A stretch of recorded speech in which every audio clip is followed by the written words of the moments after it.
Pada tahun 1975, sebagian besar negara di seluruh dunia sudah merdeka dari penjajahan, baik di Asia hingga di Afrika. Namun, tidak bagi Timur Leste. Pasalnya, di tahun 1975, Timur Leste yang seharusnya sudah merdeka justru disibukkan dengan perang saudara. Perang saudara antar partai yang mengakibatkan ribuan nyawa melayang. Bahkan karena terjadinya perang ini, Indonesia yang dibantu Amerika serta Australia mulai melancarkan operasi militer dengan sandi Operasi Seroja. Operasi yang dilancarkan selama 2 tahun yang telah mengakibatkan ratusan ribu nyawa rakyat Timor melayang. Merpati ke mini. Saya Anda masuk dari utara, saya Anda masuk ke mana?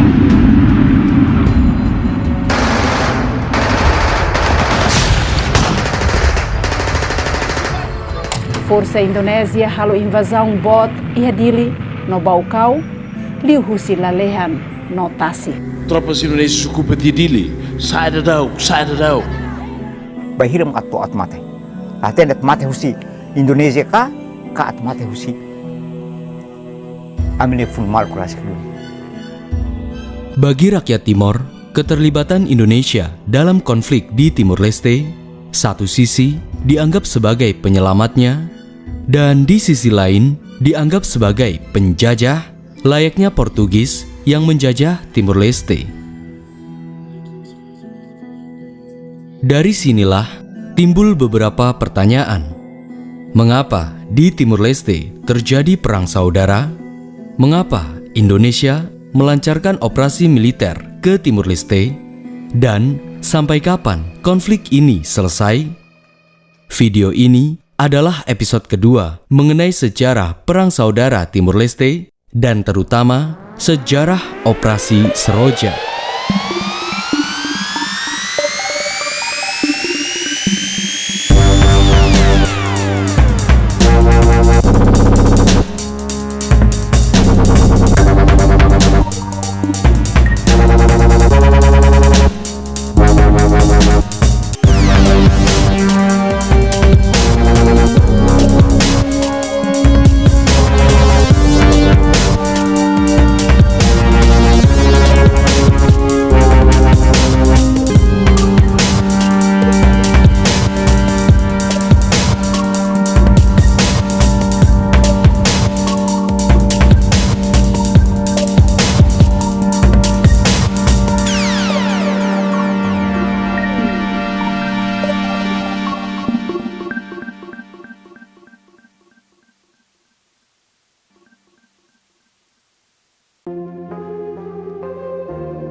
Terjadinya revolusi anyelir di Portugal membuat pemerintah Portugal harus melepaskan tanah jajahannya, termasuk Timur Leste yang dijajah selama ratusan tahun. Hal ini membuat rakyat Timor memiliki harapan akan kemerdekaan dari Portugis. Oleh karenanya, beberapa aktivis Timor membentuk kelompok pergerakan yang berupa partai sebagai wadah untuk memperjuangkan kemerdekaan rakyat Timor. Alhasil, di tahun 1974 pula, partai-partai mulai bermunculan, mulai dari Partai UDT, Partai Apodeti, dan juga Partai Fretilin. Hanya saja, ketiga partai ini memiliki tujuan yang berbeda. Partai Fretilin yang berideologi komunis ingin memperjuangkan kemerdekaan Timur Leste secara mandiri. UDT yang nasionalis ingin memperjuangkan kemerdekaan dengan cara bertahap. Sementara Apodeti menginginkan agar Timur Leste bergabung dengan Indonesia. Perbedaan ketiga partai inilah yang akan melahirkan perang saudara di kemudian hari.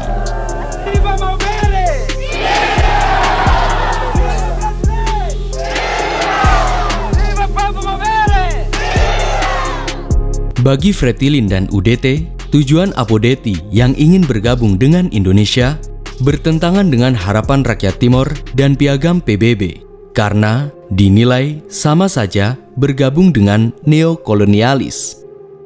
Oleh karenanya, pada tanggal 20 Januari 1974, Partai UDT pimpinan Francisco Lopez Dacus dan Fretilin pimpinan Fretilin Xavier do Amaral membentuk koalisi bersama. Dalam percaturan politik, koalisi ini tentunya membuat pihak Apodetti menjadi pihak yang dikesampingkan.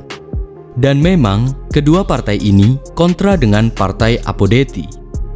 Namun, pada tanggal 27 Mei 1975, UDT secara sepihak membatalkan koalisi dengan Fretilin.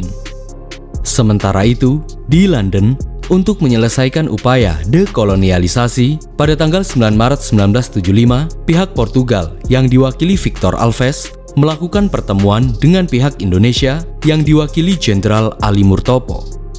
Sejak itulah, Indonesia mulai mengintervensi kepentingan di Timor Leste. Dan disinilah ada perbedaan pendapat antara Indonesia dan Portugal. Satu sisi, Portugal menginginkan kemerdekaan bagi Timor secara mandiri. Namun, di sisi lain, Indonesia menginginkan agar Pulau Timor bergabung dengan Indonesia.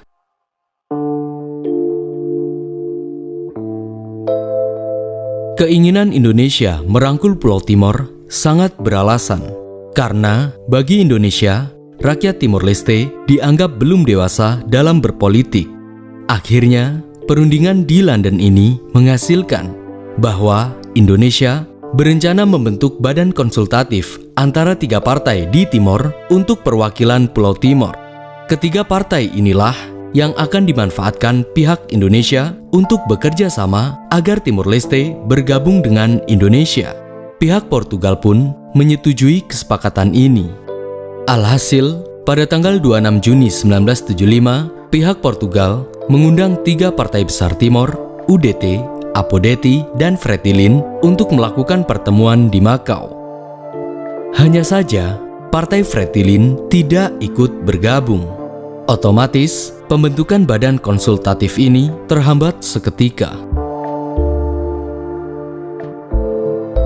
Ketidakhadiran Fretilin di Makau oleh UDT dan Apodetti dianggap sebagai suatu pengkhianatan terhadap perjuangan Timor menuju kemerdekaan.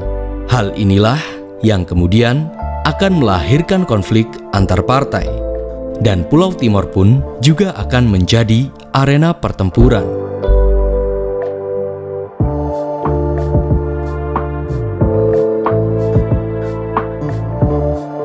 Kegagalan pertemuan di Makau membuat beberapa pihak mengecam Partai Fretilin, baik dari Apodetti hingga Portugal.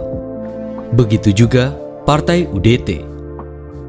Selain menganggap sebagai partai pengkhianat, UDT juga menganggap bahwa Fretilin adalah partai komunis yang dinilai radikal. Jika mereka dibiarkan, baginya akan membahayakan stabilitas keamanan nasional serta menghambat proses dekolonialisasi. Oleh karenanya, UDT pun berkeinginan memusnahkan Fretilin.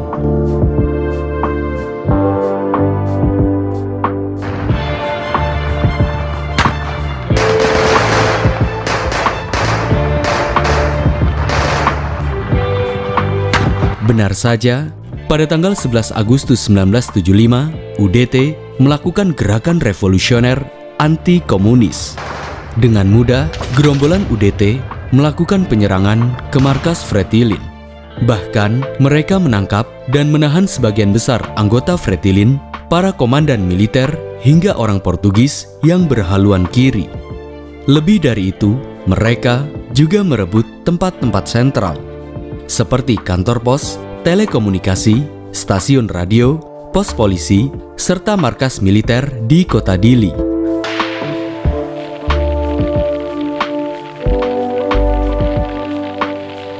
The airport here at Dili still shows the scars of a major clash between the UDT and Fretilin. That came on August the 11th when the UDT set up their headquarters here and Fretilin attacked and forced them out. Viva Comité Central da Fretilin! Viva! Viva o Forra Malau! Viva!